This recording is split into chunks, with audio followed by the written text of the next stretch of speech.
तो हेलो दोस्तों, स्वागत है आपको हमारे YouTube चैनल पे। तो आज हम आप सभी के लिए मुद्रण संस्कृति और आधुनिक दुनिया जो कि इतिहास का अध्याय 5 है, जिसका आज हम 30 सबसे महत्वपूर्ण प्रश्न लेके आए हैं। उसमें से आज हम लोग जो आपके क्वेश्चन जो है एग्ज़ाम में भी इसी से आ जाएंगे और आपके आते भी हैं। तो चलिए हम लोग आज सभी 30 क्वेश्चंस को देखते हैं। तो सबसे पहला क्वेश्चन हम लोग का, एक पेशिया मैग्नीज किस देश में प्रकाशित हुआ। एक पेशिया जो है मैग्नीज वो सबसे पहले किस देश में प्रकाशित हुआ था, तो वो थे हम लोग का इंग्लैंड में एक पेशिया मैग्नीज जो है प्रकाशित हुआ था। ये एक बुक थी, ठीक। नेक्स्ट में है कि मुद्रण तकनीकी सबसे पहले कहाँ विकसित हुई। मुद्रण यानी कि छपाई जो प्रिंटिंग होती है वो सबसे पहले कहाँ विकसित हुई, तो वो थी हम लोग का चीन में। नेक्स्ट क्वेश्चन है हम लोग का कि भारत में पहला प्रिंटिंग प्रेस किन देशों में के द्वारा लाया गया था। भारत का जो सबसे पहला प्रिंटिंग प्रेस था वो हमारे देश में जो है पुर्तगालियों द्वारा लाया गया था, ठीक है। फोर्थ नंबर क्वेश्चन है कि जापान में कब और किसके द्वारा छपाई की तकनीक लाई गई। जापान में भी जो है छपाई की तकनीक किसी के द्वारा तो लाई गई थी, तो उस टाइम जो है जापान में सबसे पहले चीन के बाद बौद्ध मशीनरियों के ईसा पूर्व 768 से 770 के आसपास ही लाई गई थी मशीनरियों के द्वारा, ठीक है। बौद्ध मशीनरी कहाँ पे, जापान में, ठीक है। फिफ्थ नंबर क्वेश्चन कि विश्व में सर्वप्रथम मुद्रण की शुरुआत कहाँ हुई। मुद्रण यानी कि छपाई की शुरुआत सबसे पहले कहाँ हुई, तो सबसे पहले आविष्कार चीन में हुई थी, तो चीन में ही होगी ना। अब हमारा है महात्मा गांधी यानी कि हमारे देश के बारे में, जिसमें है कि महात्मा गांधी ने किस पत्रिका का संपादन किया था। तो उन्होंने कौन सा पत्रिका बनाया था, वो थी हम लोग का यंग इंडिया, ठीक है। सेवंथ नंबर है कि सुलेखन शब्द का क्या अर्थ है। सुलेखन का शब्द क्या है, तो सुंदर और शैलीबद्ध लेखन की कला को हम लोग सुलेखन बोलते हैं। देखिए सुलेखन यानी कि इसमें इसे लग रहा है सु मतलब सुंदर, लेखन उसको हम लोग बोलते हैं सुंदर, और शैलीबद्ध यानी कि एकदम अच्छे से लिखने को ही हम लोग सुलेखन कहते हैं। 8 नंबर की पांडुलिपियों का उत्पादन। देखिए पांडुलिपियों का उत्पादन यूरोप में संभव हो पाया क्योंकि यूरोपीय लोग ने कागज़ की खोज की थी। रेशम और मसालों की तरह कागज़ अरब दुनिया से होते हुए यूरोप पहुंचा। चीनी कागज़ रेशम की मसाला की तरह रेशम मार्ग 11वीं शताब्दी में पहुंचा। तो ये सभी कारण थे जिनके कारण क्या हुआ था, यूरोप में पांडुलिपि का शुरुआत हुआ, यूरोप लोग सभी। अब 8th नंबर के बाद हम लोग देखने वाले हैं 9th नंबर क्वेश्चन, जो कि आपके एग्जाम के पॉइंट ऑफ व्यू से बहुत ही ज़्यादा इंपॉर्टेंट क्वेश्चन होने वाला है। तो वो थी हम लोग का चीनी कागज़ रेशम और मसालों की तरह मार्ग 11वीं शताब्दी में पहुंचा, जिसके कारण वहाँ पे क्या हुआ, शुरुआत हुई थी।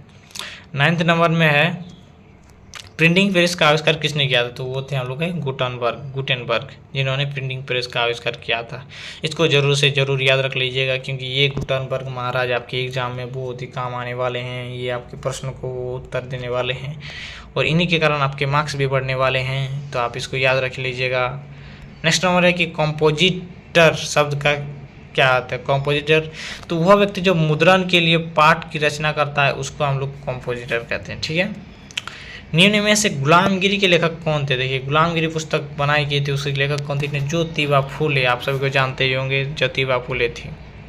और इसका अभी स्कॉलरशिप भी चलाया जा रहा है, ज्योतिबाई फूले योजना। तो वो सभी का अगर किसी किसी को लाभ मिला है, सबको लाभ नहीं मिला है। नेक्स्ट में वर्नाक्युलर प्रेस एक्ट किस गवर्नर जनरल के समय में पारित हुआ था। तो वो थे हम लोग के लॉर्ड लिंटन, ठीक है। पिकविक प्रेस पर उपन्यास किसने लिखा था। तो वो थे हम लोग के चार्ल्स डिकेंस। मुद्रण की सबसे पहली तकनीक किन राष्ट्रों में आई थी। तो सबसे पहले चीन में आई, कोरिया में, उसके बाद जापान में। तो चीन, जापान और कोरिया में सबसे पहले आई थी, क्यों, प्रिंटिंग का। फिर में जापान की सबसे पुरानी पुस्तक डायमंड सूत्र कब छापी गई। तो सबसे पुरानी पुस्तक जो थी जापान की वो थी 1868 ईस्वी में छापी गई थी, डायमंड सूत्र, ओके। 16 नंबर है कि गीत गोविंद की रचना किसने की। तो गीत गोविंद की रचना जो थी हमारे जयदेव ने किया था। कौन किए थे, जयदेव। नेक्स्ट है 16वीं सदी में यूरोप के बाजार में कितनी मुद्रित किताबें आई। तो उस टाइम पे टोटल 20 करोड़, यानी कि समझ रहे 20 करोड़ मुद्रित किताबें आ चुकी थी, कितने ना 16वीं सदी में। 18 नंबर क्वेश्चन है आप लोग का कि बंगाल गजट क्या था। देखिए बंगाल गजट, तो आप सभी को इसमें हम लोग प्रिंटिंग के बारे में पढ़ रहे हैं, तो बंगाल गजट क्या होगी।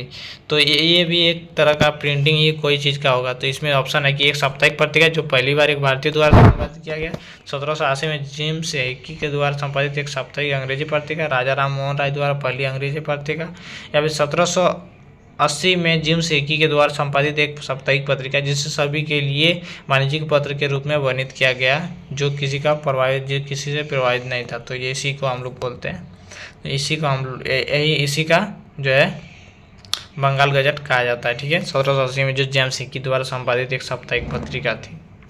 19 नंबर की पत्रिकाओं का प्रकाशन किस सदी से शुरू हुआ? पत्रिका यानी कि पेपर किस टाइम से, मतलब जो हम लोग का आता है हिंदुस्तान वगैरह, वो किस टाइम से शुरुआत हुआ था? तो वो 18वीं सदी में हुआ था।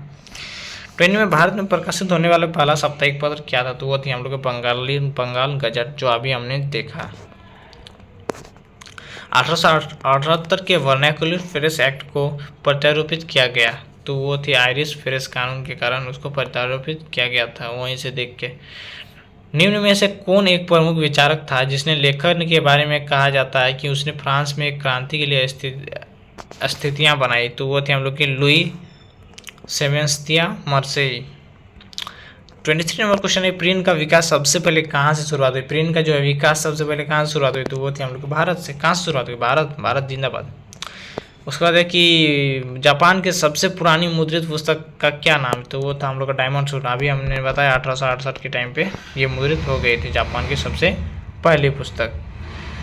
25 नंबर क्वेश्चन है कि निम्न में से कौन रस सुंदरी देवी की आत्मकथा है? तो वो थी हम लोग का अमार जीवन, रस सुंदरी देवी। तो अमार जीवन लिखे छिलो ये, जो कि बंगाल की, देखने से ही लग रही है। ठीक है, अब हम लोग नेक्स्ट क्वेश्चन की ओर बढ़ते हैं, जिसमें हम लोग का क्वेश्चन है हम लोग का कि चीन में किताबें कैसे छपी? तो चीन में सबसे पहले किताबें जो छपती थी वो हम लोग के मशीन से छपी। उसके बाद राजा राम मोहन राय ने 1821 में कौन सा साप्ताहिक समाचार का निकाला? तो वो थे समाज कौमुदी। कौन निकाले? राजा राम मोहन राय ने। वेलम क्या था? तो वेलम एक चर्म पत्र था। ठीक है, जिसमें हम लोग चमड़ा से बनाया जाता था। ठीक है, गेली क्या है? तो गेली एक धातुई फ्रेम है, जो जिसको हम लोग ऊपर में कराते हैं, उसको हम लोग धातुई फ्रेम बोलते हैं। उसके बाद देखिए वुड्स ब्लॉक के खिलाफ रगड़ पेपर की कला का आविष्कार कहाँ किया गया? तो वो थे हम लोग चीन में किया गया था। योहान गुटेनबर्ग, जिसने क्या किया था? द्वारा छापी गई पहली पुस्तक का नाम क्या था? तो बाइबिल था। जिन्होंने सबसे पहले उसका आविष्कार, प्रिंटिंग का आविष्कार किसने किया था? गुटेनबर्ग ने। भारत में प्रेस का जनक किसे कहा जाता? तो हिक्की को कहा जाता। किसको? हिक्की। किसने कहा था मुद्रण ईश्वर की दी हुई महानता की देन है, सबसे बड़ा तोहफा? तो ये कहा था हम लोग के मार्टिन लूथर जी ने, जिन्होंने कहा था कि मुद्रण ईश्वर की दी हुई एक महान सबसे बड़ी देन है।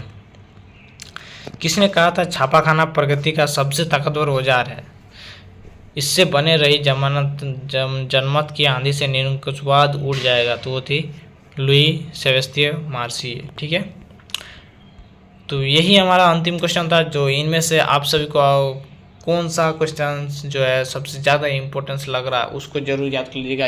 हमको तो लगता है ये सभी बहुत ही महत्वपूर्ण है, तो इनको याद कर लीजिएगा। तो ठीक है, मिलते हैं नेक्स्ट वीडियो में। जय हिंद, जय भारत, थैंक यू, जय हिंद, जय